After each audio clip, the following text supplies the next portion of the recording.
শেরপুর শহরের ইউনাইটেড হাসপাতাল থেকে ৩ দিনের নবজাতক কন্যা চুরি হয়েছে। শিশুকে ফিরিয়ে দেওয়ার দাবিতে হাসপাতালের সামনে বিক্ষোভ করেছেন এলাকাবাসী।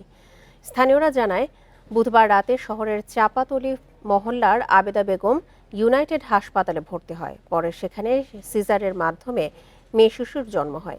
সকালে অজ্ঞাত মহিলা ওই শিশুটিকে চুরি করে নিয়ে যায়। বিষয়টি জানাজানি হলে দুপুরে এলাকাবাসী হাসপাতালের সামনে এসে বিক্ষোভ করে।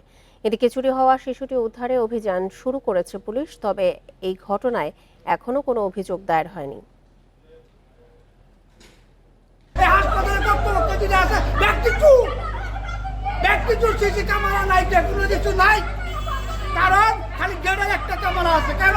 ভিকটিমের আত্মীয়-স্বজনকে আমরা বলেছি যে আমাদের কাছে লিখিতভাবে অভিযোগ দেওয়ার জন্য।